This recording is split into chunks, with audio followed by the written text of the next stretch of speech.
Okay guys, so today we're going to be doing some upgrades to the Beretta APX A1 Tactical. I'm going to put a few like short videos together on some of those upgrades, but we're going to start out by replacing the grip frame. When you buy a new grip frame from Beretta, this is a non-serialized part. These are like 50 bucks. It's a pretty good deal because you get, of course, the frame. You get 3 extra back straps, a small, a medium, and a large. You get the backstrap retainer, which is also a lanyard loop, and you get the magazine release button already installed. So that's pretty cool. So first thing we'll do is we're going to go ahead and remove just this spacer or whatever placeholder it is inside of this frame.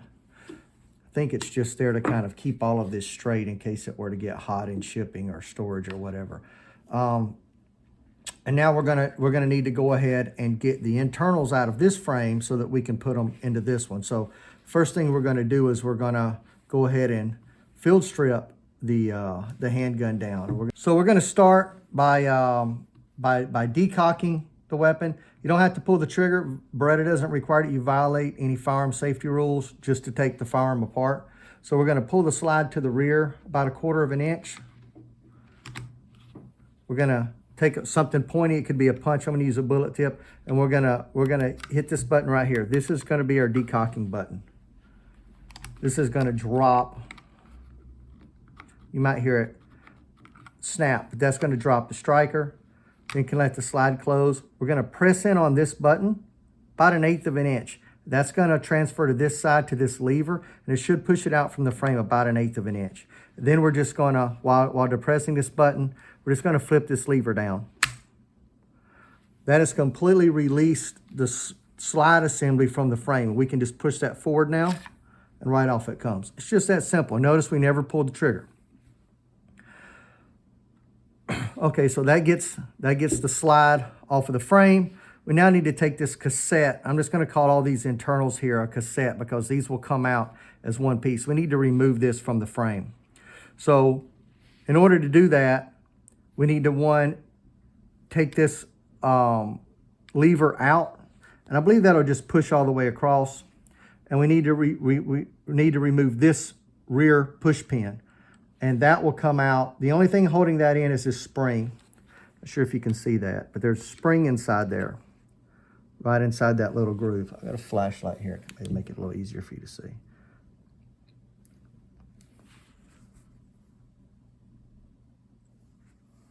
We'll remove that spring out of the groove, and then this pin will slide all the way out. So let's go ahead and see if this will just come on out as it is. Oh yeah, look at that. Slides right out. Just wiggle it out. Piece of cake. So that one was easy. This one's going to take a little bit more work. I'm going to use a really small flat tip screwdriver, something like a scribe or anything sharp and pointy that you can get in here and get under that spring will work good. It takes a little bit of finagling, but it's not that hard. So let me just see if I can get under it here. Oh yeah, got it. I've got it pulled up a little bit. Now, if you've got a vise that you can put this in, that's your third hand. It makes this way easier. But I'm doing it this way to show you guys that it can be done on a tabletop, okay? So we've got the spring held up and out of the place. All we have to do is push this pin out. You know what? I'll even just use this bullet tip. There we go. Once we get it started and that spring doesn't fall back into the detent, this should just pull on out without much effort. I'll use this punch to finish pushing it out. There we go. So these are the 2 items that are holding this cassette in place, this front lever and the rear push pin. And you can see on the rear push pin on one side, it's got that spring detent ring cut into it. So this only goes in one way. It won't go in the other way. They made it smaller on one side to make sure you don't put it in backwards. And it shouldn't take a lot of effort, guys. If you're having to get a hammer out for this, you're probably doing something wrong. Okay, so now we're ready to pull the cassette out. Once this cassette comes out, we want to be careful because it can come apart and you don't really want to have to put it back together and do that work. So let's just be gentle pulling it out. This decocker release button is going to hold it in. So we need to press that in one more time while we work this entire cassette out. You can go ahead and get the front started if you want. And then let's depress this button and work the back of it out. And I'm going to be gentle bringing it out. Like I said, I don't want any of these parts to come off and have to put them back in.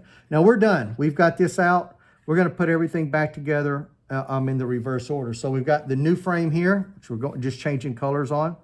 Again, it's already got the mag release button in place. It's already got the back strap that I want, so I don't have to do anything there. I just need to drop this cassette back in. I'm going to be careful with it. Make sure nothing falls out as it goes in.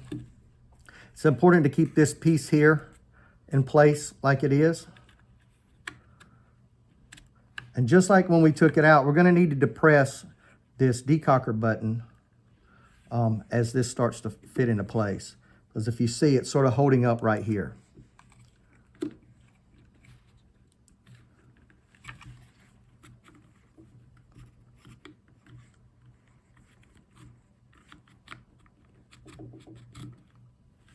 Let's line that back up.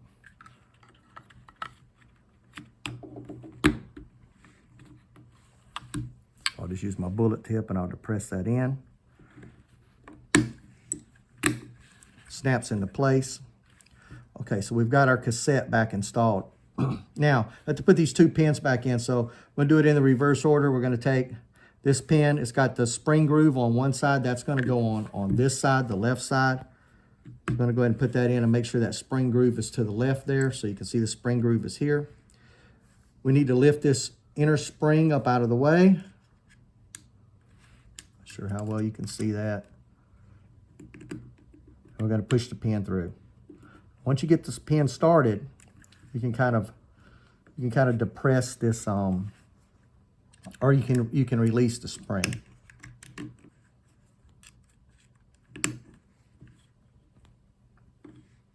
Also, this is important to note.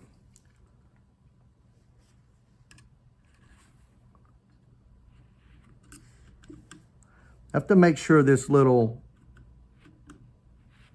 component here is out of the way. Your pin will hit it, and you'll notice it's not going all the way in. We're just going to press it down to give it room to come on through.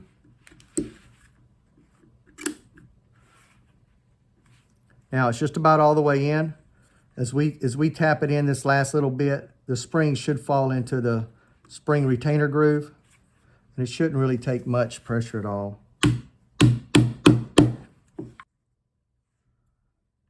So once you get the pin in, let's make sure that this spring retainer is in the groove like it's supposed to be, because that's going to keep that pin from walking out left to right.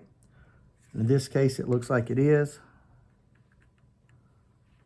Sitting right inside the groove. The pin's even on both sides.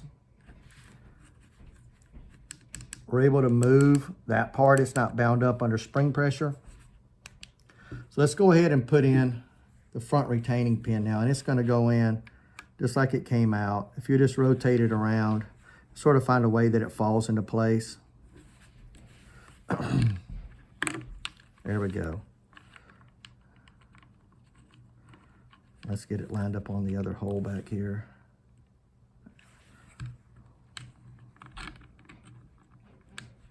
Oops. Okay, we're going to push that all the way in. Let's bring it back out a 1/4 inch and flip it down, because we're going to put the slide back on now. Remember, we're doing everything just in reverse order. So we're just going to pull the slide to the rear. One easy thing to do is put an empty magazine in it. Pull the slide all the way to the rear and lock it back. That magazine will allow it to lock back for you.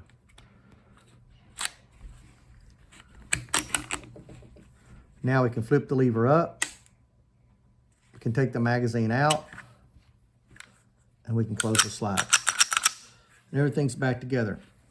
It's that simple, guys. It's how you change out the lower frame on any of the APXs. I think that they're all the same, whether they're the early version, later version, and the 3 different sizes, whether they're tactical or not. And anyway, guys, hope you found this helpful. I'm going to put a few more videos together on the APX and some of the upgrades that we're going to be doing to it, so stay tuned.